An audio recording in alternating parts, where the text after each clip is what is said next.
গত কয়েকদিন আগে আমাদেরকে আটকানো হয়েছে দুইজন বক্তাকে। এখন যার নাম নেব তার নাম শুনলে আপনারাই বলবেন বলেন কি, এই লোককে আটকাবে কেন? উনি তো আহলে হাদিসের সবচেয়ে নরম বক্তার একজন, যে ব্যালেন্স করে কথা বলে, তার নাম ডক্টর ইমাম হোসেন। এতগুলো মিডিয়ার সামনে বলতেছে, এগুলো কালকে চলে যাবে। মাহফিলের জায়গার নাম হলো ঘাটাইল, টাঙ্গাইল। একটা প্রত্যন্ত গ্রাম অঞ্চলে আমাদেরকে নিয়ে গেছে কিছু প্রবাসী ভাই, আমাদেরকে 18 জন মুফতি আটকাইছে, স্টেজে উঠতে দেবে না, ডাইরেক্ট দরজা লক, লাঠি হাতে করে রাস্তায় দাঁড়াইছে। আল্লাহর কসম একচুল বিচলিত হই নাই। আমরা বলেছি যে কোনো রাস্তা দিয়ে একবার খালি আমাকে মঞ্চে নিয়ে যান, আর এই দরজা যাতে না খোলে, ডক্টর ইমাম হোসেন সাহেব এখানে থাকুক। এতগুলো মিডিয়া কিন্তু আমার সামনে, পুরো কথা তিনি শুনবেন। তা আমাকে অন্য দরজা দিয়ে কৌশলে বাইকে করে নিয়ে আমাকে স্টেজে তুলছে। তো দ্বিতীয় বক্তা আমাকে রেখে উনি আলোচনা করতেছে, আমি বারবার বোঝানোর চেষ্টা করতেছি আমাকে ছেড়ে দিয়ে দেন। তো যাই হোক, একটা পর্যায়ে যখন সারা সারা ভাব, তখন আমার কানে 3 থেকে 4 বার একই ব্যক্তি বারবার এসে ভিডিও আছে, বলতেছে যে আপনাকে একটু একটু উঠে আসেন। কোথায় যাবো? কোথায়? মুফতি সাহেব ডাকে। মুফতি কিনা মানে ওই সব ইবলিস, একটু ডাকে, একটু আসেন তো, কথা বলে আসেন। 2-3 বার বললাম, আমি ধৈর্য ধরে আসি যে মাইকটাকে পাই দ্বারা। তখন আমি যখন মাইক পালাম, তখন আমি বললাম যে আপনারা কি আমাদের অপমান করার জন্য আনছেন? পাশেই মেম্বার বসা, এলাকার দায়িত্বশীল। আমি বললাম, আমি আপনার এলাকার মেহমান, আমি যদি আজকে খারাপ বক্তব্য দেই, কোরআন হাদিসের বিরোধিতা করি, আমার কোনো কথা যদি আমার রাসূলের কথার বিরোধিতা হয়, এই আলেম ওলামা তো দূরের কথা, আপনারা সবাই মিলে আমাদেরকে বাঁধবেন। রাজি আছেন? কয় আসি।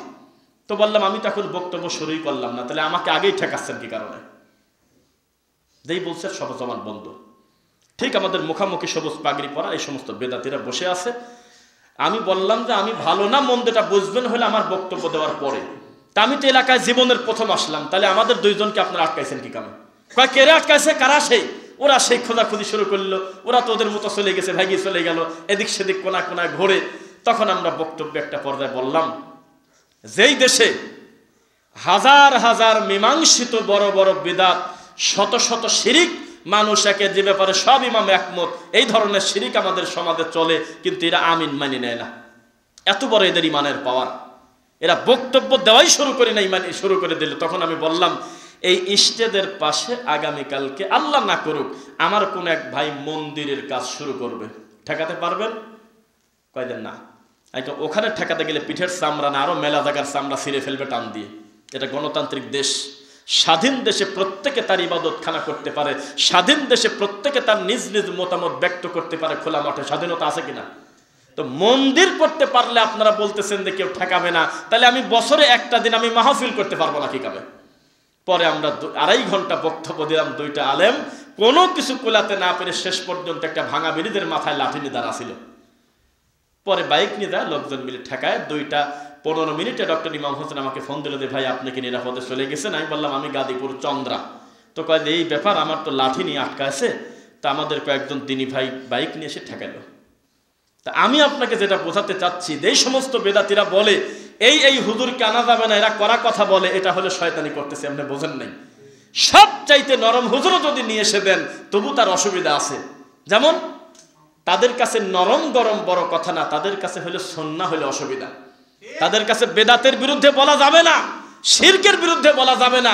আমি যদি আজকে কঠিন ভাবে এখানে বক্তব্য দেই, খবরদার মা বাপকে কষ্ট দিবেন না, একটা লোকও রাগ করবে না। মাইকের রস যত দূর যাবে সবাই বলবে বাপের বেটা, আসলেই তো বাপ মাকে অনেকেই দেখে না। ভালো কথা বলে গেছে। আমি যদি এখন বলি খবরদার কেউ কারো জেনা ব্যভিচারে সাহায্য করবেন না, জেনা করবেন না, সুদ করবেন না, ঘুষ খাবেন না, এই সমস্ত ব্যাপারে বক্তব্য দিয়ে দেই, একেবারে কবর পূজারীও বলবে যে বাপের বেটা বক্তব্য দিয়ে গেছে। কিন্তু সমাজে প্রচলিত 10টা বেদাতের নাম যদি বলে দেয়, লোকজন বলবেন এরা খালি ঝামেলা করে, এরা আর ওয়াজ খুঁজে পায় না, এরা কি শুরু করলো। তা আমরাও তো জানি নিউট্রাল বক্তব্য যেগুলো দিয়ে চলে গেলে সবাই বলবে বাহ, গলার কণ্ঠও যেমন শক্ত করে, সুদখোর কাজকে দেশে মন মতো, ঘুষখোর কাজকে সাইজ করে দেশে। কিন্তু আমার প্রশ্ন, এগুলো থেকে আপনার সবচেয়ে বড় জরুরি আল্লাহর সাথে শিরিক ঠেকানো। এগুলো পাপ, কিন্তু সবচেয়ে বড় পাপ যেটা সেটা হলো শিরক করা। সবচেয়ে বড় পাপ যেটা সেটা রাসূলের সাথে শয়তানি করে, রাসূলের মতো যেখানে বলা হচ্ছে লা তুকদ্দিমু বাইনা ইয়াদাইল্লাহি ওয়া রাসূলি, খবরদার ঈমান আনার পরে আল্লাহ এবং তার রাসূলের উপরে আগ বাড়িয়ে কোনো কিছু করো না। আপনি আমার রাসূলের নামে মিথ্যা কথা বলেন, আমি সহ্য করব কিভাবে? ইমাম ইবনে তাইমিয়া রাহিমাহুল্লাহকে বলা হলো, একজন সুন্নাতের পাগল, একজন বেদাতের বিরুদ্ধে কঠোর, দুইজনের মধ্যে উত্তম কে? শুনতেছেন কথা? একজন বেদাতের ব্যাপারে সেই কঠোর, আর একজন সুন্নার পক্ষে খুব কঠিন, সুন্নাহ পালনে খুব পাবন্ধী। দুইজনের ভিতরে উত্তম কে? তখন ইমাম ইবনে তাইমিয়া রাহিমাহুল্লাহ বললেন, যেই ব্যক্তি বেদাতের বিরুদ্ধে কঠোর উনি হলো ভালো, ওনার দ্বারা খেদমত বেশি হচ্ছে। কথা কি বুঝতে পারলেন? ওনার দ্বারা খেদমত বেশি হচ্ছে। কেন? কারণ উনি আগাছা পরিষ্কার করতেছে। যদি আকীদা বিশুদ্ধ না করে, আমি এই ওযুখানাতে একটু একটু শুনছি আমার সম্মানিত প্রিয় ভাই মামুন হাফিজাহুল্লাহর মুখে, যে বিশুদ্ধ আকীদা যদি চর্চা না করা যায় তাহলে জাতি আল্লাহর তাওহীদ বুঝবে কিভাবে? এই জন্য বিদআত এবং শিরিক থেকে আমাদের বাঁচতে হবে, বলেন ইনশাআল্লাহ।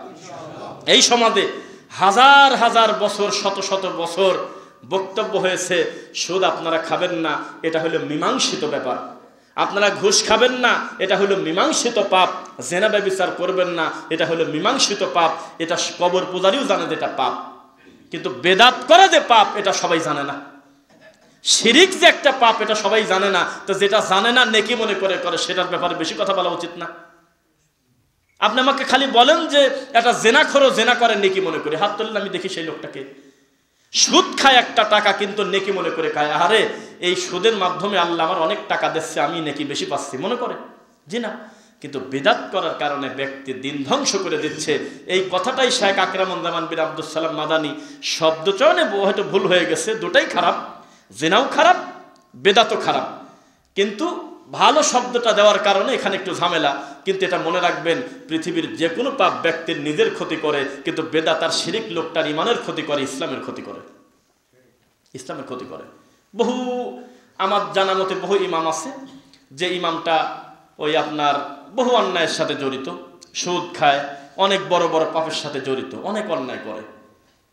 এগুলোকে জাতি মনে করে তাকে পরিবর্তন করে দেয়। কিন্তু শিরিক করার কারণে কমিটির লোক বলছে যে আপনাকে আমরা এই কারণে ইমামতিতে রাখবো না, যেহেতু আপনি আমার আল্লাহর সাথে শিরিক করেন। আপনাকে এই কারণে আমরা আর ইমামতিতে রাখবো না, যেহেতু আপনার পাপ হলে আপনি নামাজের পরে মাথায় হাত দিয়ে কি জানি পড়েন, আমরা নিষেধ করি তাও পড়েন। এই কারণে আপনার ইমামতিতে আমরা রাখবো না, যে আপনি ইমামতি করেন কিন্তু সালাম ফেরায় হাত তুলে মোনাজাত করেন, এটা ঠিক না, এই জন্য আপনাকে রাখবো না। কারণ অন্যান্য পাপ করলে আপনি আপনার নিজেকে ক্ষতি করতেছেন, আর এই সমস্ত বিদআতের কারণে আপনি ইসলাম ক্ষতি করতেছেন, দিন ধ্বংস করতেছেন। অন্যান্য পাপের ব্যাপারে মুহাম্মদ রাসূলুল্লাহ সাল্লাল্লাহু আলাইহি ওয়াসাল্লাম বলতেছে, তোমার পাপ হতে হতে আকাশ জমিন পরিমাণ যদি পাপ হয়ে যায়, আর তোমার পাপে যদি কোনো শিরিক না থাকে, এই পাপটা আমার আল্লাহ নিজ গুণে ক্ষমা করতে পারেন ইনশাআল্লাহ। কিন্তু শিরিক করলে আপনার রাস্তা নেই। আপনাকে একটি কথা বলি, হাজার হাজার দাওয়াতি কাজের ভিতরে কারো না কারো উপকার হচ্ছে না, বলেন তো? হচ্ছে। দেখেন একটা কথা বলি, ইবনে মাসউদ রাদিয়াল্লাহু আনহু তিনি বলতেছেন, কেউ যদি কারোর দাওয়াতের মাধ্যমে যদি তাওহীদে ফিরে আসে, দিনে ফিরে আসে, তাহলে ওই লোকটা ওই পরিমাণ নেকি পাবে ওই লোকটা আমল করে যত নেকি পায়। সুবহানাল্লাহ। কেউ যদি কাউকে পাপের রাস্তা দেখায় দেয়, তাহলে ওই লোকটা ওই পরিমাণ পাপী যেই পরিমাণ ওই লোকটা পাপ করার পরে পাপী। খেলা কথা মনে করছেন? আমি খালি একটা লোককে বললাম যে ভাই আমার দোকানে তো সিগারেট নাই, ওটা আমার মামাতো ভাইয়ের দোকানে দেন, ওখানে সিগারেট আছে। সিগারেট আমি না বললেও খাত, কিন্তু আমি রাস্তা দেখানোর কারণে ওই লোকটা সিগারেট পাওয়ার পরে যে পাপটা হবে সমপরিমাণ পাপ আমার আছে। এই জন্য আপনি সৌদি আরব বলেন বা যারা দিন ধর্ম বোঝে তাদের কাছে যা যদি বলেন যে জর্দা আছে, এখনো বাংলাদেশে এখনো আছে, কাশি কাটা মোড়ে এক ভাই আছে আমাদের, আমার সামনে একটা লোক এসে বলতেছে যে সিগারেট আছে, কাশি কাটা, নাটোর কাশি কাটা সিগারেট আছে। তো কাজে আমি তো বিক্রি করি না। তো বলে কোন দোকানে পাওয়া যায়? আমি কি জানি, সেটা আমি বলবো কেন? আপনি কোন দোকানে পাওয়া যায়? আমার দোকানে নাই, কথা শেষ। আপনি কোন দোকানে পাওয়া যায় এই দায়িত্ব আমি নেব না। কথাটা আমার সেই ভালো লাগছে। তো বলে এই মহাসড়কের পাশে হাজার হাজার টাক দ্বারা এখানে এরকম একটা চলন্ত জায়গায় সিগারেট বিক্রি করবেন প্রতিদিন অন্তত 30,000 টাকার, আর সিগারেট নাই। কয়েক আমি দিন বোঝার পর থেকে তওবা করে আজও পর্যন্ত কোনো মাদক দ্রব্য আমার দোকানে নাই, আলহামদুলিল্লাহ। তা কি আল্লাহ তাকে চালাচ্ছে না? তা আমি আপনাকে বলতে চাচ্ছি, আমি নিজে জাল হাদিস বলবো না, আমার সামনে কেউ বললে আমি সহ্য না করে অন্তত আমি ধরায় দেবো যে ভাই এটা ভুল। পারবেন না ইনশাল্লাহ? আমি ধরায় দেবো, তিন না মানলে আমার কি করার আছে? আর এই হুজুররাই বক্তব্য দেয় শাহজালাল রহমাতুল্লাহ আলাইহি গৌর গোবিন্দের বিরুদ্ধে জিহাদ করে আল্লাহর তাকবীরকে উঁচু করতে গিয়ে গোটা জীবনটা দিয়ে দিয়েছে, নাই? এই কথা বলে না? আবার এই হুজুরই আবার বলতেছে যে শাহজালালের দরবারে গিয়ে গরু মানত করতেছে। কিসের সাথে কি মেলে? উনি দৌড়াদৌড়ি করছে জীবনভর, এটা তাদের দাবি, অথচ আমাদেরকে একটা জায়গায় জিম্মি করে দিতে চাচ্ছে। তাহলে আপনি মনে রাখবেন, নরম গরম বড় কথা না। আমাকে একজন বলল যে আপনারা আহলে হাদিস মসজিদের নাম দেন কেন? তো বললাম দেখেন, আমাদের আহলে হাদিসের আলেম ওলামাও বলে যদি নামটা না দিয়ে হয় তো দেওয়ার দরকার নাই। আত্তাকওয়া মসজিদ দেন, আত-তাওহীদ মসজিদ দেন, ব্যক্তির নামে দেন, গোত্রের নামে দেন, অসুবিধা নেই। তবে মনে রাখবেন, নামের সাথে কোনো সম্পর্ক নাই। এই গ্রামের আশেপাশে মনে করেন একটাও বিশুদ্ধ আকীদার কোনো প্রতিষ্ঠান নাই, সেখানে আপনি কোনো রকম টিন দিয়ে একটা সালাতের পরিবেশ করে মসজিদের নাম দিবেন আল্লাহর ঘর। আর কোনো দল আছে এখানে? লিখবেন যে বাইতুল্লাহ, অথবা লিখবেন বাইতুর রহমান, মানে রহমানের ঘর, এই কথা বলে নামাজ শুরু করে দেন। নাম দিলে যে বিপদ হয়তো, নাম না দিয়ে কি বিপদ হবে? তাও আশপাশের বেদাতীদের ঘুম হারাম যে ওখানে যা শুরু করছে তাতে আমাদের টিকা কঠিন আছে। নাম বড় কথা না, বড় কথা হলো রাসূলের সুন্নাত যদি সমাজে প্রতিষ্ঠিত হয়ে যায়, তাহলে এই সমাজে বহু মানুষ তাদের গোমর ফাঁস হয়ে যাবে। আমি একটি কথা বলি আপনাদেরকে, ওই যে সালাফি এই শব্দ শুনতে আপনাদের খারাপ লাগে নাকি? হ্যাঁ, একটা শব্দ বলে দিই আপনাকে, সালাফি হওয়া ছাড়া কি কোনো পথ আছে? আর এই সালাফি শব্দ শুনলে যাদের রাগ হয় তাদের শয়তান চোখে পেশাব করে দিয়েছে।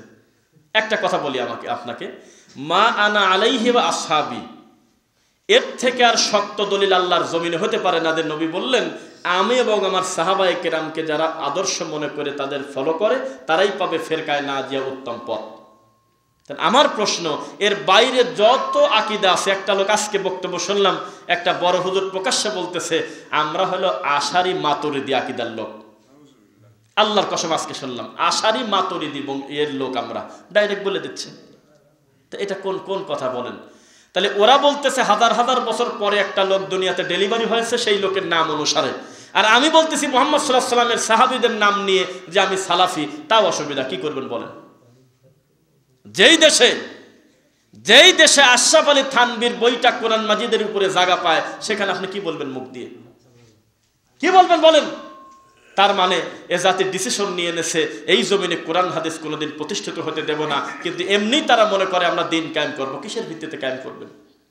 এই জমিনে আমাদের মতো যে সমস্ত হুজুররা চায় যে এই দেশে ইসলাম কায়েম হোক, আপনি মনে করবেন হয়তো মুখে বলতেছে, ওরা মনে মনে ফাদায়েলে আমল প্রতিষ্ঠিত হোক তাই চায়। তারা চায় মকসুদুল মুমিন কায়েম হোক এই দেশে। ইসলাম কায়েম মানে কি জীবনে বোঝেনি নাই, আন্দাজ আমাদের গালি দেন। ইসলাম কায়েম মানে হলো কোরআন আর সহিহ হাদিস কায়েম। ইসলাম কায়েম মানে কি ওই দল কায়েম? মানুষ যখন বুঝবে কোরআন মানে নিলাম, সহিহ হাদিস তো হ্যাঁ, তাহলে ঠিক আছে, এর বাইরে আর মানবো না, অটোমেটিক তাহলে কায়েম হয়ে গেছে। কায়েম মানে হলো প্রতিষ্ঠিত, কায়েম মানে হলো প্রতিষ্ঠিত, দণ্ডায়মান হওয়া। কায়েম যদি আপনি করতে চান তো ব্যক্তি পর্যায়ে যদি আল্লাহর তাওহীদ কেউ না বোঝে, জীবনেই জাতির কল্যাণ হবে না। আমি 2টা দিন আমার মাহফিল গ্যাপ ছিল।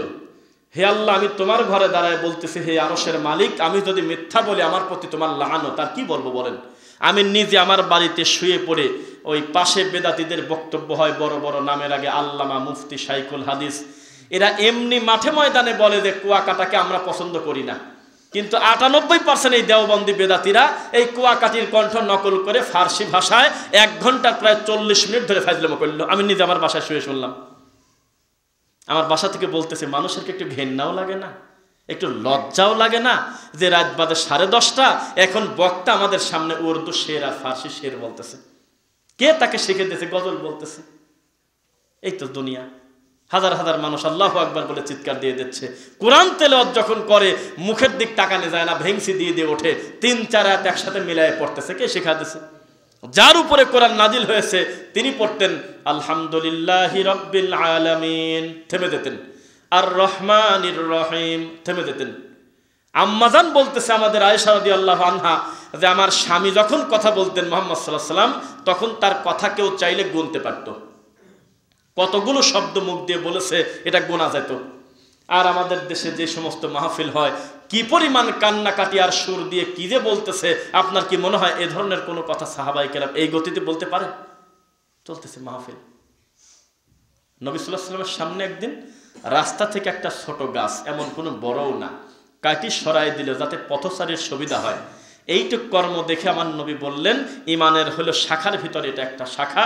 জান্নাতি লোককে দেখতে চাইলে ফালিয়ানজুরু লিহাযা, এই মানুষের বিপদ দূর করলো যে লোক, সেই লোকের দিক তাকা থাকো। আর আল্লাহর কসম, উত্তরা সেক্টরের ভিতরে আল্লাহর কসম, ওই পাশে বাঁশ, এই পাশে বাঁশ, মাঝখানে বাঁশ দিয়ে পুরাটা রাস্তা অবরোধ করে ফেলছে। প্রায় 40 ফুটের উপরে রাস্তা। রিক্সাওয়ালারা আসতে স্যার হো আটকানো, তো আবার ঘুরে চলে যাচ্ছে। কেন? ওই দেখ বেদাতি নিয়ে এসে ওয়াজ করবি, তোর থেকে গরুর হাটও তো ভালো, মানুষ হালাল রুদি খাটো, গরুর একটা দোকান হলে ওখানে চলন্ত রাস্তা আটকায় দিয়ে টাকা তুলতেছে, দেন যা পারেন দেন, যা পারেন দেন। এগুলির বিরোধিতা যারা করে তাদেরকে এই জমিনে গালাগালি করে, তারা কার কাছে যাবেন আপনি? আপনি মনে রাখবেন, যতই আমাদের কথা শক্ত লাগুক, যতই আমাদের কথা খারাপ লাগুক, এই জমিনে আহলুল হাদিস সালাফিরাই হলো এই জমিনে ইসলামের পাহারাদার, সঠিক দিনের পাহারাদার হলো তারা। সব সময় চতুর্দিকে পাহারা দিয়ে আছে যাতে তাওহীদের ভিতরে কেউ শিরক ঢুকাতে না পারে। সমাজে শিরক চলে কথা ঠিক আছে, তবে আমরা বলে দেব ভাই এটা কিন্তু শিরক ভাই, আমি দারোয়ান, আমাকে মানে নাই এ কথা ঠিক আছে, জোর করে আমার গেটটা ভাঙি চলে গেল, তবে উনি কিন্তু ডাকাত ভাই। আমাকে দায়িত্ব দিয়েছিলেন বাগানটা দেখার, এই বাগানে এসে গরু খায় গেল, এটা ঠিক আছে, আমি ঠেকাতে পারলাম না, গরুর পরিমাণ বেশি, তবে হে মালিক তুমি সাক্ষী থাকো, আমি কিন্তু চেষ্টার কোনো ত্রুটি রাখি নাই, এই গরু ঢুকে গেছে, আমি কি করব? আমরা বলবো আল্লাহর কাছে, আল্লাহ আমরা সংখ্যায় কম ছিলাম।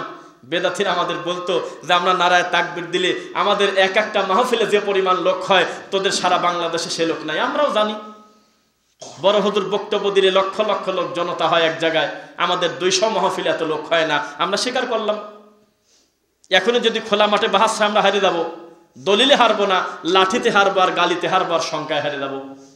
নিয়মের কথা আমরা হারিয়ে গেছি, স্বীকার করি। এখনই যদি কেউ আমাদেরকে ডাকে দেয় আপনি খোলা মাঠে বাহাস করতে আসবেন কিনা কোনো বেদাতি, আমরা ভয় পাবো, যাবো না, জানি আমাদের ধরে মারবেনি, দলিল তো নাই। বলবেনি যে 10 জন আসো, কিন্তু 10,000 ছাত্র আগেই নারায়ে তাকবীর দিয়ে রেডি করে ফেলছে। কিন্তু যদি বলা হয় যে ভাই অনলাইনে আসেন, আমি আর আপনি শুধু থাকবো, সারা পৃথিবী দেখুক, কেউ কাউকে যাতে মারামারি করতে না পারি, গালাগালি করতে না পারি, তখন কয়েকদিন না, এই তো বিপদ। তাহলে মনে রাখবেন, আপনি ইসলামের পাহারাদার, আপনারাও যদি ঘুমিয়ে পড়েন তাহলে পরিস্থিতি খারাপ। একটা বিশাল বাজারে নাইট গার্ড কোনোদিন 10 জন থাকে না ভাই, সর্বোচ্চ 2 জন থাকে।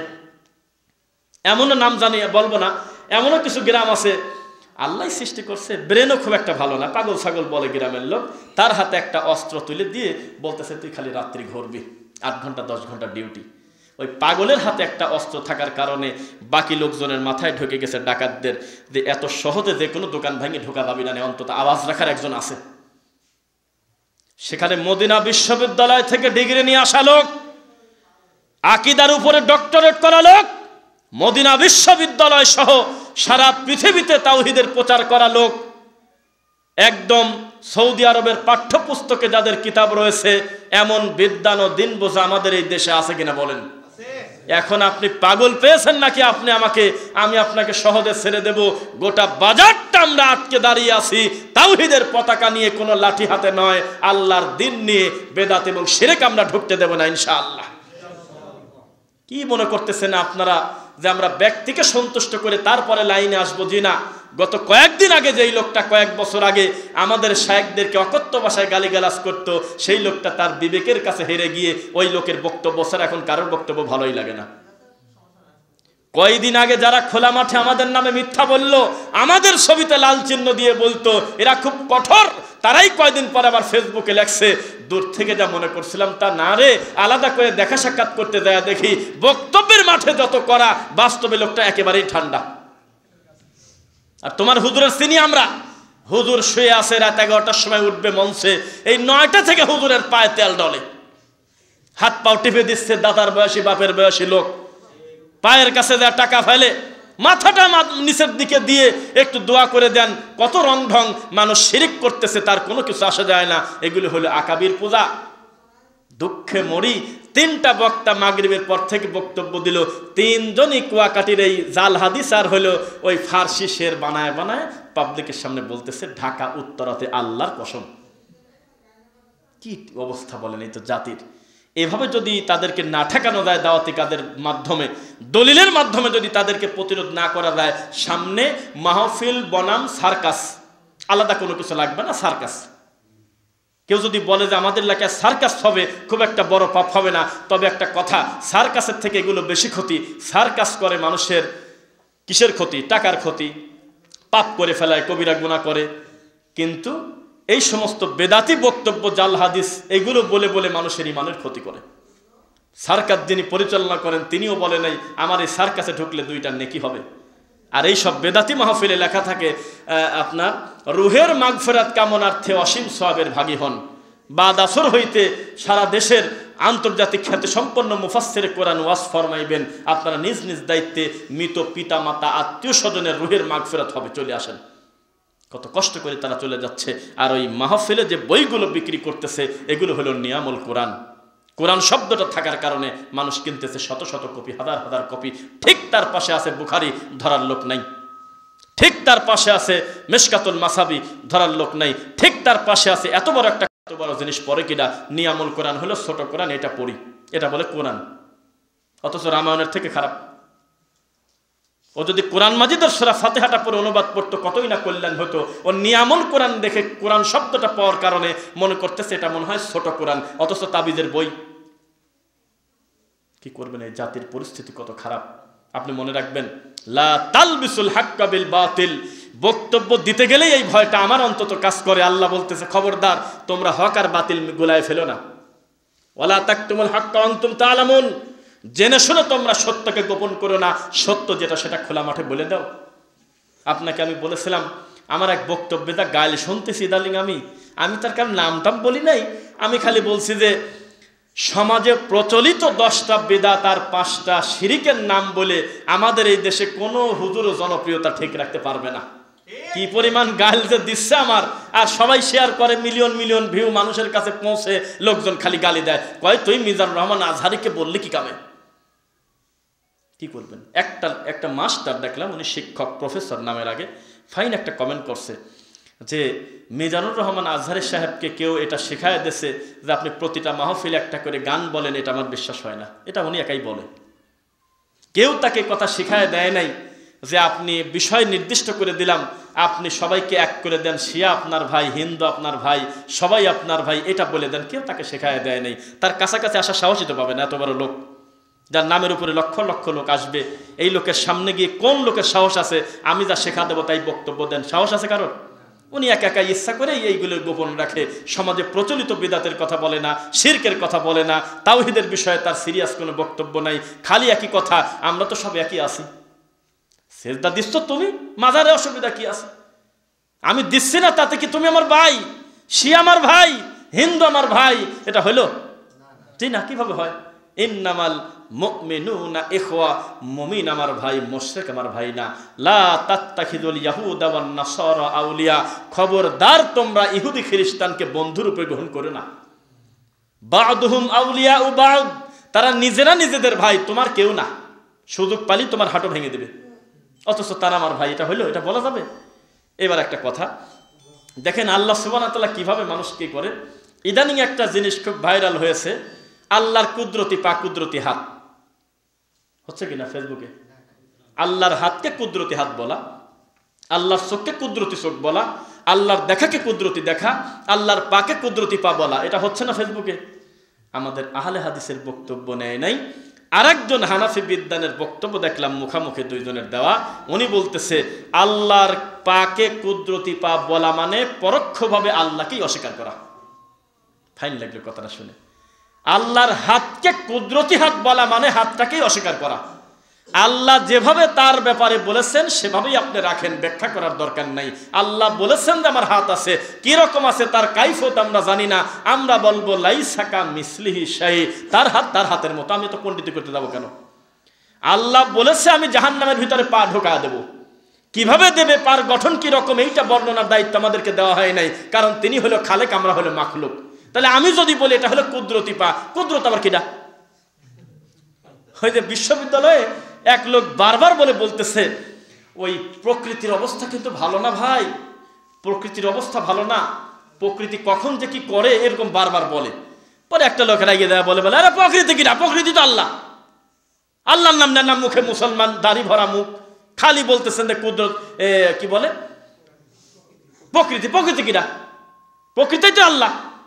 আল্লাহর ইচ্ছা ছাড়া, তার এলেমের বাইরে, তার জানার বাইরে এই পৃথিবীতে কোনো কিছু ঘটবে না। তবে কাছাকাছি একটা ভুল কথা আছে, এটা কিন্তু আবার বলেন না যে তার হুকুম ছাড়া গাছের পাতা নড়ে না, এটা কিন্তু আবার বলেন না। মানে তার চাওয়ার বাইরে কিছু হয় না, মানে তার এলেমের বাইরে কিছু হয় না। কিন্তু তিনি কি চায় যে মাজারে কেউ সেজদা দিক? এটা আপনার মনে হলো? সেই আল্লাহকে এটা চাইবে যে কেউ মাজারে সেজদা দিক? এটা তিনি চাইবে না। তিনি বহু কিছু চায় না, তারপরেও ঘটে যায়। তার মানে তিনি জানেন, কিন্তু তিনি ইচ্ছা করে মানুষকে সেজদা দেওয়ায় না, কবরে মাজারে যেতে বলে না। কিন্তু আমরা যাচ্ছি, আমাদের এই স্বাধীনতা আল্লাহ দিয়েছেন কিনা? তা আপনাদের উদ্দেশ্যে আমাদের কথা, যারা বলে বারবার যে আমরা খালি একই বিষয়ে বক্তব্য দেই, এই কথা যারা আমাদের বলে তাদেরকে বলবেন তার এই কথাটা আবু লাহাব আর আবু জাহেলের সাথে মিলে দেয়। দলিল আমি দেব, দলিল দেব। আবু লাহাবের একটা চরিত্র ছিল, আল্লাহ নবী মুহাম্মদ সাল্লাল্লাহু আলাইহি ওয়াসাল্লাম যদি কারোর কাছে দিনের দাওয়াত দিত, তো দাওয়াত দিয়ে দরজাও পার হয় না, সামান্য একটু ফাঁকে গেছে, চট করে ওই লোকের কাছে, একই লোকের কাছে যা বলতেছে, এই কথা বলে গেল না, অন্য অন্য মাবুদ চলবে না, লাত চলবে না, মানাত চলবে না, উজদা, এটা বলছে না। কয় হ্যাঁ, তুমি ঠিক পেলা কিভাবে? কয় আমি তো জানি, খালি একই কথা কয়। আবার আর একজনের কাছে গেছে, ওই যে খালি একজনের কথাই বলছে তাই না? হ্যাঁ, সে হলো সপ্তম আসমানের উপরে থাকে তাই না? হ্যাঁ, তুমি ঠিক পেলা কিভাবে? কয় যে খালি একই কথাই বলে। তা আপনি মনে রাখবেন, আমাদের কাছে একই কথাই আছে, যেই কথা কোরআন এবং সহিহ হাদিসে আগেও ছিল, এখনো তাই আছে। আমাদের কাছে হরিণের গল্প নাই, আমাদের কাছে মিথ্যা বানোয়াটি গল্প নাই যে সিরিয়াল করে রাখবো মাথায়, প্রত্যেকটা মাহফিলে জাতিকে নতুন তথ্য দেব, এক একবার এক এক গবেষণার নামে মিথ্যা কথা বলবো, তখন এই জাতি আবার খায় খুব ভালো। বাপরে বাপরে, কথা তো আগে শুনি নাই, খুব ভিউ হয়। কয়দিন আগে এক বক্তা বলল, এই পানি শুকিয়ে যাচ্ছে, ওই জায়গা, ওই পাহাড় শুকিয়ে যাচ্ছে, অমুকের চোখ একটা কানা, গায়ের লোম আছে, বোঝা গেল ইমাম মেহেদি হতে পারে। এই সব ভিডিওতে হাইরে ভিউ আর মানুষ দেখে, বক্তা সাকসেস।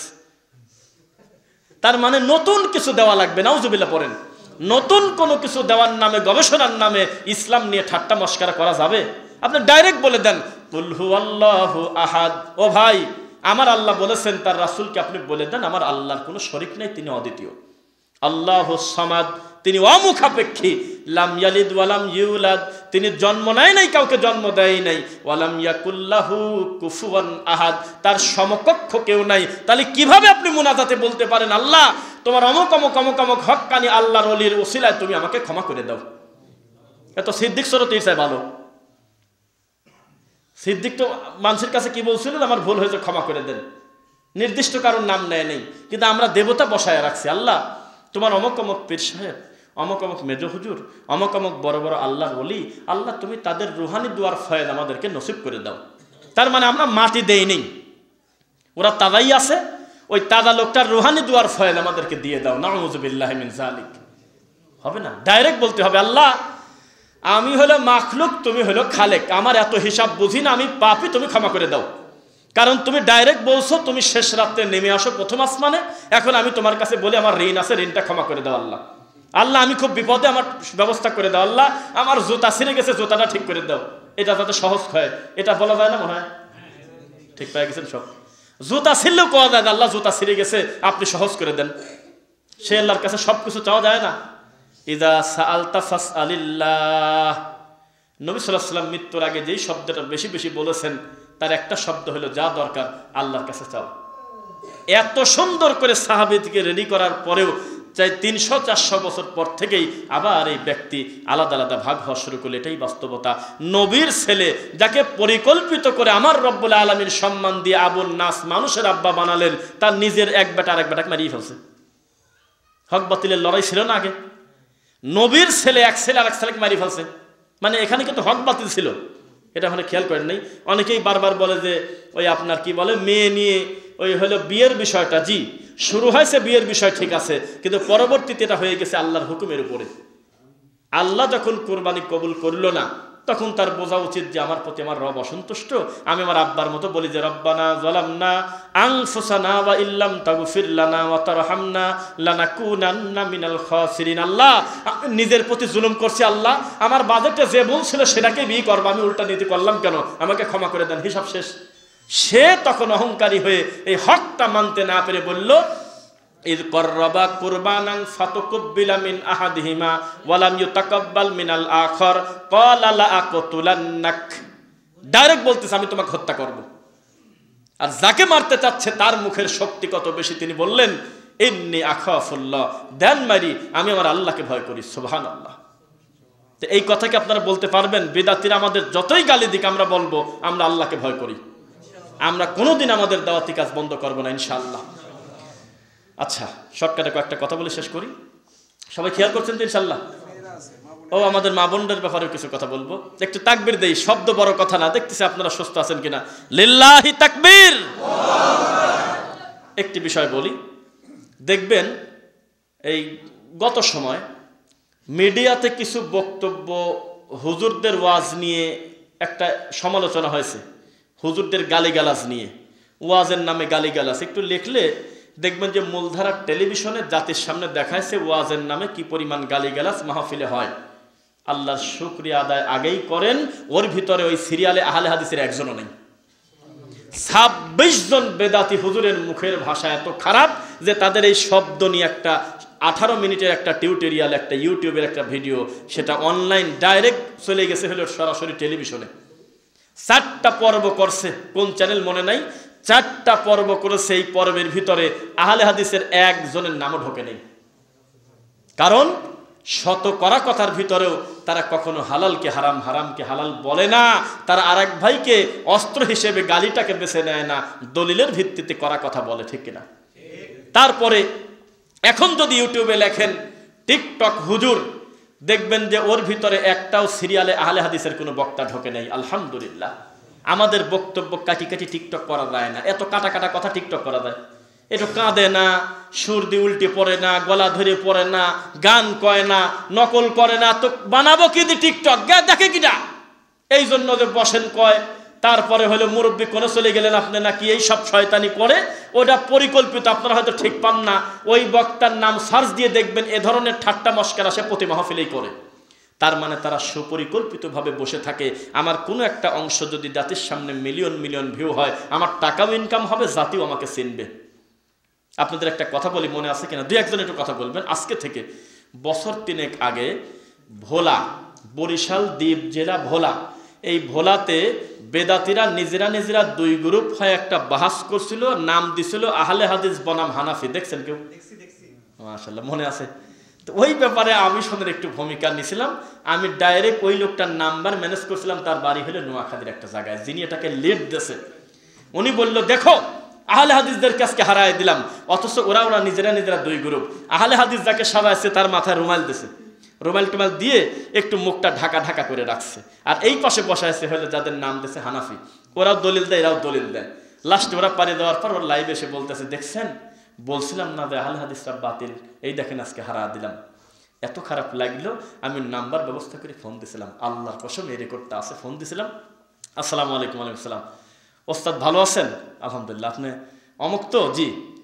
তো বললাম যে ওই আপনি নিজে, প্রথমেই বললাম যে আচ্ছা নিজেরা 2 গ্রুপ করে যে কাজটা করলেন বাহাসের নাম, এটা কি আপনি ঠিক করলেন? তো উত্তর দেওয়া বাদে আপনি কে, কোথা থেকে বলছেন? বেদাতের কিন্তু একটা সূত্র, আপনি কে বলছেন? আপনি হক্কানি উলামায়ে কেরামকে চেনেন নাকি? কিসের সাথে কি বলি সময় কাটায়। আমি বললাম যে শোনেন, ভাইরাল হওয়ার জন্য এই দেশে কোনো কিছু জিনিসের অভাব নাই। আপনার বয়স অন্তত 60-এর কাছাকাছি হবে, তা তো হবেই।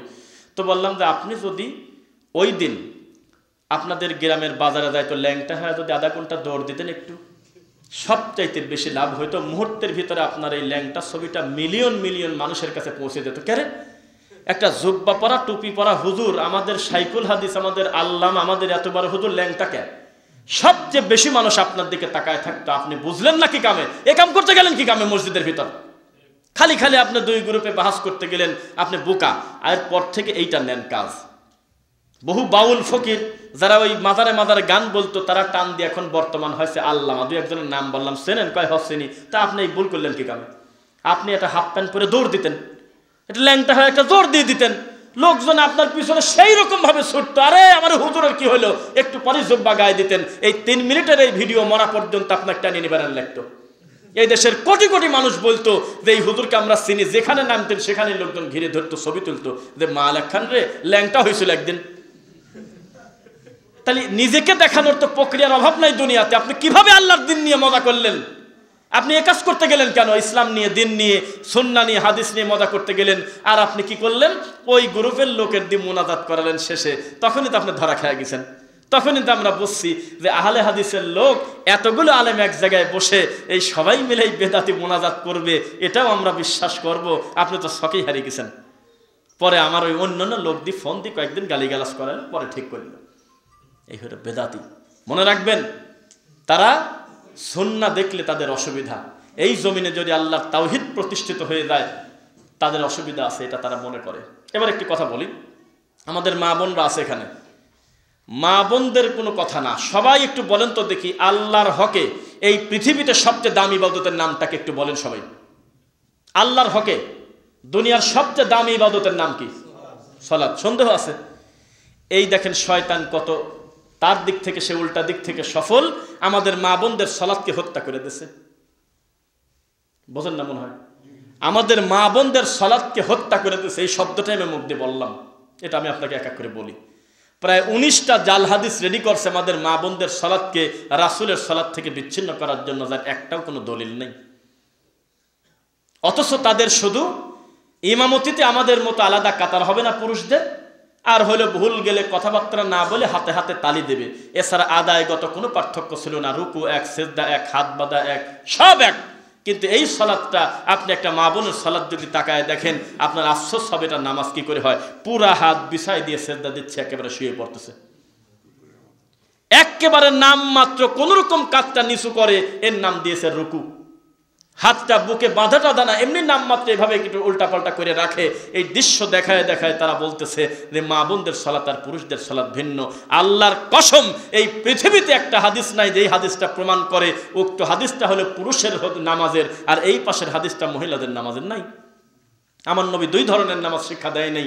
তিনি বলেছে সল্লু কামা রাআইতুমুনি উসাল্লি, ওইভাবে সালাত আদায় করো যেভাবে আমি নবীকে পড়তে দেখো। কে কার কথা শোনে? মা বোনদের দাঁড়ানো আলাদা, রুকু আলাদা, সেজদা আলাদা, প্রত্যেকটা ইবাদতকে ধ্বংস করে দিয়েছে এই বেদাতিরা। অথচ তাদের জন্য বাজার, মার্কেট সবকিছু খোলা। প্রত্যেকটা জায়গায় এই যেন প্রতিযোগিতা চলতেছে যে দিন ধর্ম ধ্বংসের। আজকে আমার পাশের সিটে যে বসে আসলো, তার বাড়ি সিরাজগঞ্জের কড্ডা, তিনি হলো রসুলপুর পীরের মুরিদ। প্রথম 30 মিনিট আমাকে চিনতে না পেরে কারণ ছাড়াই খালি রফাদানি রফাদানি বলে আহলে হাদিসদেরকে গালি দিচ্ছে। আমি সহ্য করতেছি, শুনতেছি। উনি বলে যে এরা খুব ডিস্টার্ব করতেছে। সাহেব, হুজুর হুজুর হুজুর মৌলানা সাহেব, আমাদের এলাকায় কিছু ডিস্টার্ব হয়েছে জানেন। এই রফাদানিরা ঢুকে কি যে শুরু করলো, কোন সাহসে বলে যে কোরআন মাজিদ সেটাও নাকি পড়া যাবে না। আমি বললাম কোথায় বলছে এই কথা? কয়েকদিন মরা মানুষের পাশে। এটা আগে বলেন। কোরআনকে বলে, কোরআনের নামও বলে চলবে না। কি বলছে? কয় কোরআন শরীফ বলে বলা যাবে না। এটা নতুন একটা দল আমাদের এলাকায় আবির্ভাব হয়েছে, সিরাজগঞ্জের কড্ডা। কি বলা যাবে? কয় ওরা মাজিদ বলে। তাহলে কি হলো? ওইটা আগে বলো। ওরা আসল বলে। এই জন্য কেউ হিন্দু থেকে মুসলিম হলে আমরা তাকে কনভার্ট বলি না, আমরা তাকে রিভার্ট বলি, মানে জাগার জিনিস জায়গায় আছে। তো বেদাতি যদি বুঝতো যে বেদাত পরিত্যাগ করে সুন্নাহ মেনে নিলে এটাকে পরিবর্তন বলে না, জাগার জিনিস জায়গায় আসা বলে, তাকে স্বাগতম জানানো উচিত। কারণ না বুঝে মাঝখানে ভুল পথে চলে গিয়েছিল, আসলে তো লাইনে থাকার কথা ছিল। ঠিক কিনা? একটা সন্তান যখন ভূমিষ্ঠ হয় দুনিয়াতে, তখন কিন্তু মুসলিম হিসেবে আসে, জানেন? মুসলিম হিসেবেই দুনিয়াতে আসে। কুল্লু মাউলুদিন ইউলাদু আলাল ফিতরা, প্রত্যেকটা সন্তান ফিতরাতের উপরে, ইসলামের উপরে জন্মগ্রহণ করে। পরবর্তীতে হিন্দু, বৌদ্ধ, খ্রিস্টান হয়, পরবর্তীতে মাজার পূজা করে, পরবর্তীতে তাওহীদবাদী হয়, কিন্তু মুসলিম হিসেবে দুনিয়াতে জন্মগ্রহণ করে। পরবর্তীতে এই ছেলে যদি খ্রিস্টানের ঘরে আসে আর তারপরে যদি সে মুসলমান হয়, এটাকে পরিবর্তন বলে না, এটা হলো জায়গার জিনিস জায়গায় আসা বলে। আল্লাহর কাছে আপনাদের জন্য আমরা কল্যাণের দোয়া করি। আল্লাহ, এই মসজিদের যত মানুষ আমরা আছি, আমাদের মা বোনরা সহ সবাইকে আমাদের আসল জায়গায় ফেরার তৌফিক দাও ওহির কাছে ইনশাআল্লাহ। এই জমিনে ইনশাআল্লাহ এমন কোনো গ্রাম নাই, এমন কোনো মহল্লা নাই, এবং সামনে এমন কোনো পরিবারও যেন না থাকে যেই পরিবারে আল্লাহর তাওহীদের লোক নাই ইনশাআল্লাহ। এই আওয়াজ পৌঁছে যাবে সারা পৃথিবীতে। আজকে যেইভাবে বক্তব্য দিচ্ছি, এই বক্তব্যগুলো সৌদি আরবে দেওয়ার দরকার নেই, কারণ তাদের কান্না আর হাসি বাদে মোটি আরবি। অন্য পাপে মানুষ হিসেবে ভুল করলেও তারা শিরক করে না, বেদাত করে না। এই জন্য তাদের তো সেমিনার লাগে না, এত কড়া কথা দরকার নাই। মসজিদে নববীর ভিতরে বসে পৃথিবীর শ্রেষ্ঠ বিদ্বানরা এক সাইডে বসে মাত্র 25 মিনিটের কথা বলে। আমাদের হুজুররা 3 ঘন্টা ওয়াজ করে কয় আগামী বছর সময় পালি শেষ করবো কাহিনী এসে। তুই কোষ কিরে পাগল, 30 মিনিটের বেশি খুতবা দেয় না, 25 মিনিটের বেশি আরবি বিদ্বান যাদের ছাত্র হওয়ার যোগ্যতা এখানে কারো নাই। এত বড় বড় জ্ঞানী লোক খুতবা দিচ্ছে 26 মিনিট, 28 মিনিট, 25 মিনিট শেষ। কারণ তার সামনে ওই রকম পাপি নাই। আমাদের সামনে বাংলি বড়া, কারণ আমাদের বড় হুজুর হলো 36 ইঞ্চি, আমাদের বড় হুজুর হলো কণ্ঠশিল্পী, আমাদের বড় হুজুর হলো আল্লামার নামে হলো সবচাইতে নিকৃষ্ট মিথ্যা কথা বলে মানুষের সামনে। এজন্য আমাদের টাল ভাঙা লাগে। ওই সাইকেল ভ্যানের স্পোক ঝামেলা হয় না, নষ্ট হয় কেন অ্যাক্সিডেন্ট করলে, খুলে টুলে স্পোক বসে ওদের কাটা কাটা থাকে। তো যে বাঁকা হয়ে গেছে ওইটা আগে ঠিক করে, কদি স্পোক পরিবর্তন পরে, আগে তো টাল ঠিক করে নেই। তা আমাদের আকীদাই ঠিক নাই। কয় আল্লাহর কুদরতি পা, আল্লাহ আমার কলবে, আমার নবী গায়েবের মালিক, আমার নবী হাজির নাজির, আমার নবী নূরের তৈরি। একটা সৃষ্টিকর্তা নিয়ে আর নবীকে নিয়ে যদি এত উদাহরণ আমাদের থাকে, তাহলে আমি আর কি ওয়াজ করবো আপনি একটু বলে দেন। তা টাল ভাঙা বেশি জরুরি না? টাল বোঝেন? টাল মানে আঁকা বাঁকা হয়ে যায়, তখন লাইনে আনে দীর্ঘ সময় ধরে টাল ঠিক করে ঘোরায় ঘোরায়। আমাদের এই টাল ঠিক করতেই তো 200 বছরে শেষ হয় না। আল্লাহর ঘরে দায়িত্বে থেকে সে কিভাবে জর্দা খায়, সে কিভাবে মানুষের সামনে মিথ্যা কথা বলে দিনের নামে, শুধুমাত্র মাজারকে ভালোবেসে আল্লাহর তাওহীদের বিরোধিতা করে। এর থেকে কষ্টের আর কি আছে? লা তুতরুনি কামা আতরাতিন নাসারা বানা মারইয়াম, আমার কবরকে তোমরা ইবাদতের স্থান বানাও না। ওয়ালা তাজআলু বুয়ুতা, তোমাদের বাড়িকে তোমরা গোরস্থান বানাও না। কবরি ঈদা, আমার কবরকে ঈদের মতো অনুষ্ঠান বানাও না। তোমরা মনে করবে ফাকুলু আব্দুল্লাহ, আমি হলো আমার আল্লাহর বান্দা, ওয়া রাসূলু, এবং রাসূল, তবে তোমরা রাসূল না। এই তো পার্থক্য। কিন্তু মানুষ হিসেবে তোমরা আমরা সৃষ্টিগতভাবে এক, কারণ আমিও তো আল্লাহর একজন সৃষ্টি মাখলুক। অথচ আমাদের এই দেশে নবী মানুষ এটাও অস্বীকার করতে চায়, করে না? কেউ কয় জাতি নূর, কেউ কয় সিফাতি নূর, কত কিছু বলে বলে মস্কারা করে। আল্লাহ তাদের থেকে তুমি এই সহজ সরল উম্মাকে তুমি হেফাজত করো আল্লাহ। আমরা আসতেও ভাবতেছিলাম যে আমাদের কাছে সংখ্যা সত্যের মাপকাঠি না। আজকের এই মাহফিলটা, আজকের এই মজলিসটা, পরিকল্পনাটা খুব বেশি দিন আগে থেকে হয়নি। আমরা যদি 20 মিনিট আগেও ঘোষণা দিতাম, আমার ধারণা আমাদের এই তাওহীদ প্রেমী ভাইয়েরা আসতেন। আর 6 মাস আগে থেকেও যদি প্রচার করতাম, তবু ভিন্ন ধর্মী ভাইয়েরা এসে 10 তলা ভরে দিতে, এটা আমরা আশাও করি না কোনোদিন।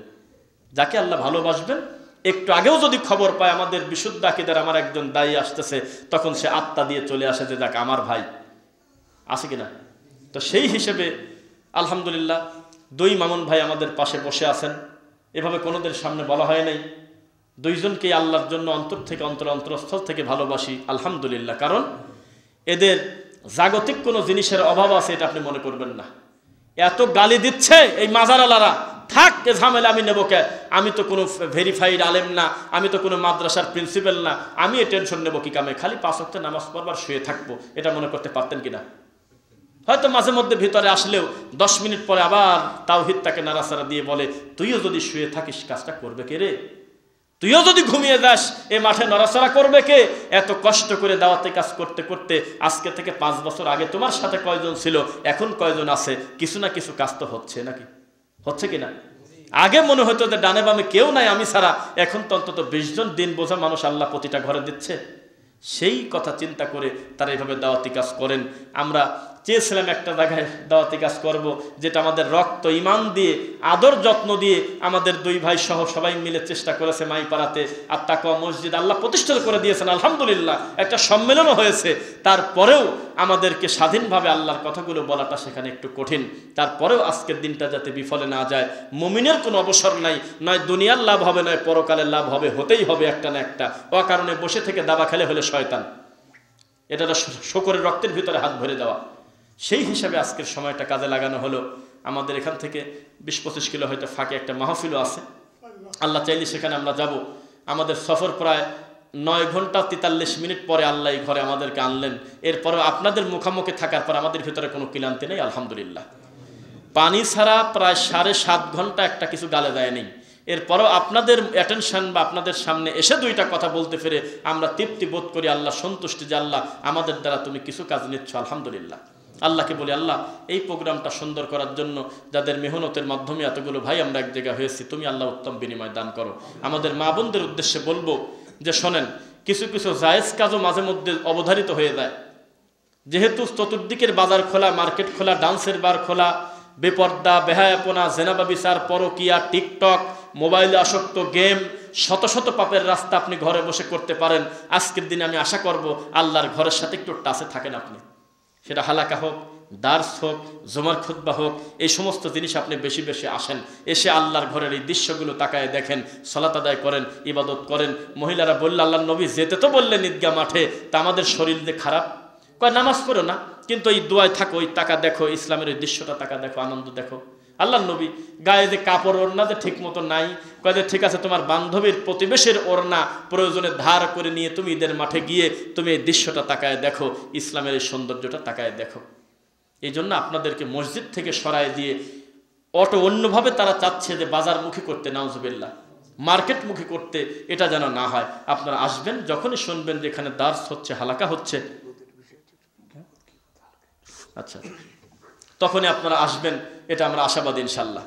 আর আরেকটা পাপের কথা বলি, যেই পাপ সব মাযহাবেই, কোনো দল তরিকা নাই, এই বক্তব্য দিলে মনে হবে আমাকেই বলতেছে, তার নাম হলো গীবত। কি গীবত? পরনিন্দা।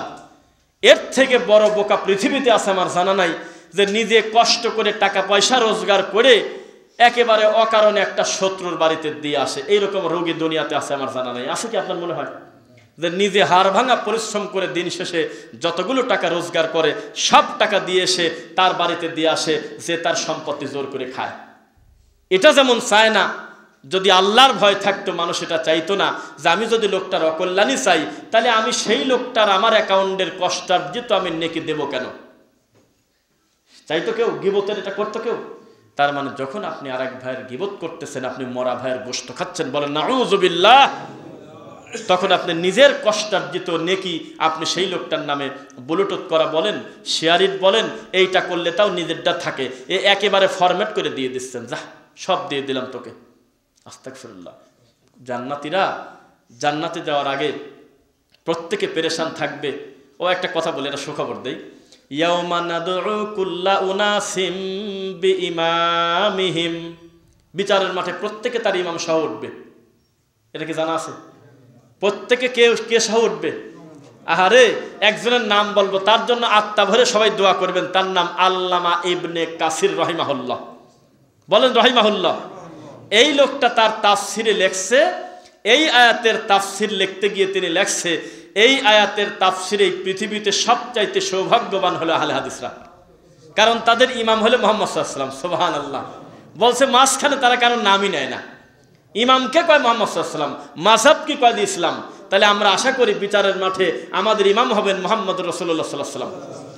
এটা বলে মনে পড়লো, আচ্ছা বলি, গীবত যেটা, পরনিন্দা যেটা, আসলেই যদি মানুষ চায় যে আমি আমার রবের সন্তুষ্টি চাই, তাহলে পরনিন্দাও করবে না, আবার নিজের পাপটাও অন্যের সামনে প্রকাশ করবে না।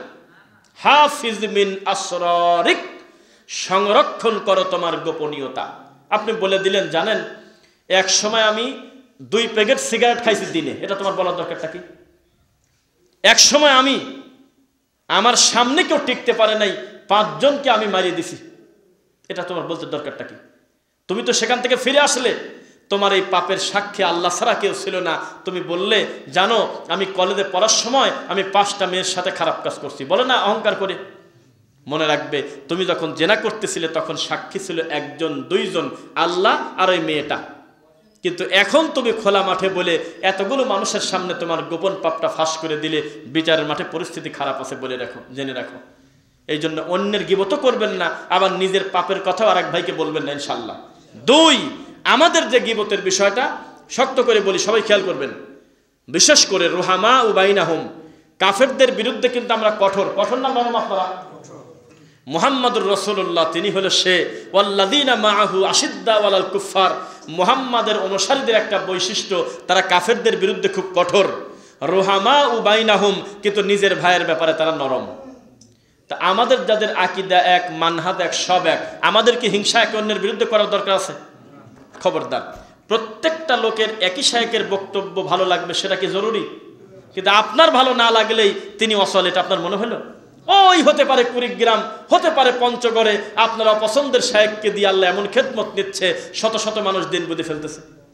তার মানে আল্লাহ কাকে দিয়ে কিভাবে কাজ নেবেন এটা কে জানে? আল্লাহ জানে। দেখেন, এটা আমি মনে করি আল্লাহ সুবহানাহু ওয়া তাআলা চেয়েছেন, তাই তাহেরির মতো একটা ল্যাংটাকে দিয়ে ওই যে বুখারীর একটা হাদিস পড়তে যায়, এক রাকাতের দলিল ওর মুখ দিয়ে বাইর করে দিয়েছে আল্লাহ। অকুলিল হাক্কু মির রাব্বিকুম। ও গেছে মুয়াবিয়াকে সাহাবী প্রমাণ করতে রাদিয়াল্লাহু আনহু, আসলে তিনি সাহাবী। ওই দুই গ্রুপ মারামারি করলো, জিব্বা কাটে দিল। এন্ড ও করছে কি, ও হলো মুয়াবিয়ার গ্রুপ, মানে সে বলে যে না উনি সাহাবী, ওনাকে গালি দেওয়া যাবে না, ওদের দুইটা গ্রুপ তো। এন্ড এইটা করতে দেয়, মুয়াবিয়া রাদিয়াল্লাহু আনহু বর্ণিত একটা হাদিস পড়তে দেয়, ও অনুবাদের দিক খেয়াল করে নাই, ও নামের দিক খেয়াল করছে, আর এক রাকাত ভিতরে দলিল আল্লাহর মুখ দিয়ে বের করে দিয়েছে। তো এখন আপনি আপনার যার আকীদা এক, মানহাজ এক, প্রকাশ্য শিরিক করে না, বেদাত করে না, মানহাজ গোপন করে না, এমন প্রত্যেকটা সালাফি দায়ী হলে আপনার আত্মার ভাই, কলিদার ভাই। নিজের ভাই দিন না বুঝলে তার কোনো দামই নাই। ধর কিসের সম্পর্ক? সম্পর্ক রক্ত দিয়ে হয় না, সম্পর্ক হয় দিন দিয়ে। কি দিয়ে? সম্পর্ক রক্ত দিয়ে হলে আদম আলাইহিস সালামের ছেলে হলে মার্ডার কেসের আসামি, নূহ আলাইহিস সালামের ছেলে হলে বিপদে, লূত আলাইহিস সালামের বউ জাহান্নামে যাবে, ইব্রাহিম আলাইহিস সালামের মতো জবরদস্ত এত বড় পয়গম্বর রাসূল, অথচ তার বাপ বিপদে। তার দিন দিয়ে। তো দিন দিয়ে যদি সম্পর্ক হয়, আমরা কি আর হিংসা গীবতের কোনো দরকার আছে? না। তবে কিছু গীবতের পর্যায়ে আলেমের কাছে বলা যায় যে দেখেন, আমাদের এলাকায় নাম না, কিছু কিছু লোক আছে, তারা এই পাপের জড়িত, আপনি বিষয়টা বলবেন। আমাদের গ্রামে এই বেদাত এবং শিরক আছে, বলে দিবেন। এটা ইসলামের স্বার্থে এটা জায়েজ, শুধু না এটা ওয়াজিব। কিন্তু ব্যক্তি পর্দার পাপ এইটা আপনারা মাঝে মাঝে ঘষাঘষি করবেন না। এটা তখন বন্ধ হবে যখন একটা নামাজি লোক সালাত আদায় করার পরে বাড়িতে চলে যাবে, আর দুনিয়াবি কোনো ঘোরাঘুরি নেই। আপনারা মক্কা মদিনায় গেছেন, কারা একটু হাত তোলেন তো? আলহামদুলিল্লাহ। আমার কথার সাথে মিল পাবেন কিনা জানি না। আমি এতদিন থেকে আসলাম, আল্লাহর কসম আমি কোনো জায়গায় দেখলাম না যে 2-4-5টা শাড়ি, কাপড়, গামছা, লুঙ্গি বাইরে রোদে দেওয়া। দেখছেন? কোনোদিন দেখি নাই যে নামাজের পরে 5 জন যুবক ওই বারান্দায় খিলখিল করে হাসতেছে। কোনোদিনও দেখি নাই যে রাস্তার পাশে একটা চায়ের দোকানে ওই লোকাল 5টা সৌদিয়ান নাচানাচি করতেছে, হাসতেছে, ঢুলে ঢুলে পড়তেছে। না, কোনো খোঁজ গল্প নেই। সালাত শেষ, বাড়ি চলে যাচ্ছে। আর যদি আগে আসে তাহলে হেলান দিয়ে ওই লাল করা আছে মসজিদের ভিতরে করা, কোরআন নিয়ে বসে গেছে, হাঁটুর পর কোরআন পড়তেছে। আমাদের দেশে আবার কাফের বলে দিবেনি, কিন্তু এটা করা যায় না। কয় বেটা হেলান দিয়ে কোরআন পড়ে, পায়ের উপরে রাখছে, কোরআন পড়তেছে বসে বসে। কেউ কারোর সাথে কথা বলে না, একটা কথা বলে না মসজিদে। আমি জেদ্দাতে ছিলাম মেলা দিন, একটা ডিস্টার্ব নাই। দেখবেন যে সালাত শেষ, বাইরে আসে কোনো কথাবার্তা নাই, সুন্দর করে যে যার মতো চলে যাচ্ছে। আর আমাদের আসরের সালাত পড়তে আসতেছে একটা নামাজি লোক, দুঃখ লাগে তাই বলতেছে, হাজি মানুষ অথবা মুখ ভর্তি দাঁড়িয়ে একটা মুরব্বী লোক, সেই লোক নামাজ পড়ে টিভির দোকানে ঢোকে, এশার নামাজ পড়ে ছবিটা পুরা শেষ হওয়ার পর বাড়িতে যাচ্ছে। তা কি এটা কোন ধরনের কাজ? চায়ের দোকানে ভালো মানুষ যাবে, মিনিটে মিনিটে যাবে, একটা পর্দায় পড়ে গেলে হয়তো চাটা খাবে, এর বাইরে তার কোনো কাজ আছে? তবে এই সমস্ত পাপ থেকে আল্লাহ তাদেরকে বাঁচিয়েছে, আমরা মনে করি আল্লাহ তারা সৌভাগ্যবান। জাহান্নামে যেই কারণে মানুষ যাবে, তার একটা হলো অনর্থক কথাবার্তা বলার কারণে। জানেন, তাজ্জব ব্যাপার। একটা হলো লাম নাকু মিনাল মুসল্লিনা ওয়ালাম নাকু নুতইমুল মিসকিন, মিসকিনকে খাওয়ায় নাই। এরকম অকুন্না নুকাযযিবু বিয়াউমিদ্দিন, দিনকে মিথ্যা প্রতিপন্ন করছে বলতে বলতে বলা হচ্ছে ওয়াকুন্না নাখুদু মাআল খায়িদিন। এরপরে বলতেছে যারা অনর্থক কথাবার্তা বলে, সময় কাটায়। অনর্থক আছে কিনা আমাদের সমাজে? এমন একটা পাপ যে এই পাপের কারণে জাহান্নামে যেতে হবে, অথচ এই পাপের ব্যাপারে কারোর কোনো ভূমিকাই নাই। ঘন্টার পর ঘন্টা গীবত শুনতেছে, উনি করে না কিন্তু শুনতেছে। আর আমাদের সমাজ, এটা বলে শেষ করে, আমাদের সমাজে যারা মানুষের চোখের সামনে নিন্দা করে তাকে প্রশংসা করে, বলে যে বাপের বেটা, যা বলবি মুখের পর বলবি। উনি পিছনে বলা লোক না। আছে নাকি এরকম উচিত কথা বলা লোক? শয়তান ওইটা বেশি আমাদের সমাজে। সে হলো বীর পুরুষ। আমাদের গ্রামে চায়ের দোকানে ডাইরেক্ট মুখামুখি দিয়ে কাউকে অপমান করতে পারে, তখন বাকি লোকজন বলে যে বাপের বেটা, দেখছো মুখের পর বলে দিছে। অথচ ইসলামের দৃষ্টিতে ওইটা শয়তান বেশি। ওয়াইলুল লিকুল্লি হুমাযাতিল লুমাযা।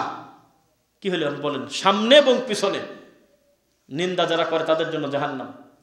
তা এটাও আবার করবেন না যে বেশি ইমানের পাওয়ারে 10টা লোক পাইছেন আর 11 নম্বর লোককে বললেন ভাই পিছনে নিন্দা করব না, সামনে বলতেছি আপনি এই কাজটা ঠিক করেন নাই, এটা তাকে বলে তাকে আরো বেজ্জিত করলেন। মুমিনের গোপনীয়তা হেফাজত করা কিন্তু আপনার জন্য একটা আমানত। আল্লাহ যেন আমাদের এই গীবতের মতো ভয়াবহ পাপ থেকে আমাদেরকে হেফাজত করে, বলেন আমিন।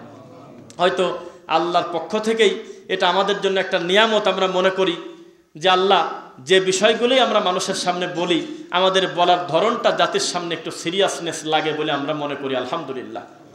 তাছাড়া দেখবেন বহু জায়গায় এত বড় বড় পাপের ব্যাপারে বক্তব্য হচ্ছে ঘন্টার পর ঘন্টা, কিন্তু সামনের লোকের কোনো প্রভাব আসে না, ওই সুর দিয়ে কাটাকাটি করতেছে, কোনো ব্যথা ব্যথা লাগে না, চলে যাচ্ছে মোনাজাত করে। কিন্তু 10 মিনিটও যদি একটা টপিকে কথা বলা হয় সেই কথাটা মানুষের ভিতরে ঢুকতে হবে যে কিছু একটা বলতেছে মনে হয়, কি বলেন? ইনশাল্লাহ। আল্লাহ তুমি আমাদের অতীতের ভুল ক্ষমা করো। এই ছেলেটার মতো একটা ছেলে দেখলাম যে খুতবা দিচ্ছে, কোন মসজিদের মনে নেই, বাংলাদেশে ওই লাঠি হাতে করে খুতবা দিচ্ছে, এত সুন্দর লাগলো, কোন মাদ্রাসা তাও খেয়াল করে নেই, ভিডিও সমস্ত লোক তার মুখের দিক তাকা আছে, ক্যামেরা ধরতেছে।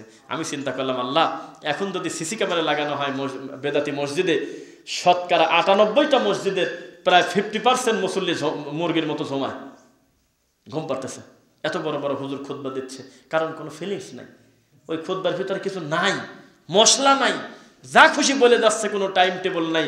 এই জন্য আল্লাহ বারাকা দেয় না। আর আমাদের একটা ছোট বাচ্চা খুতবা দিচ্ছে লাঠি হাতে করে, টন টন করে, বাংলা ভাষায়, আরবি বোঝে না, বাংলাই বোঝে, এই কথা শুনতেছে, সমস্ত মুসল্লি তাকা আছে, বাহ কথা একটা বলতেছে। এই জন্য আল্লাহকে বলি, আল্লাহ আমাদের তুমি সুম্মাস তাকিম, মরা পর্যন্ত ইমানের উপরে তুমি প্রতিষ্ঠিত রাখো। আল্লাহ আল্লাহ সুবহানাহু ওয়া তাআলা আমাদের অতীতের ভুলগুলো ক্ষমা করো। আমার জাহিদ ভাই কি আছেন এখানে? আসলে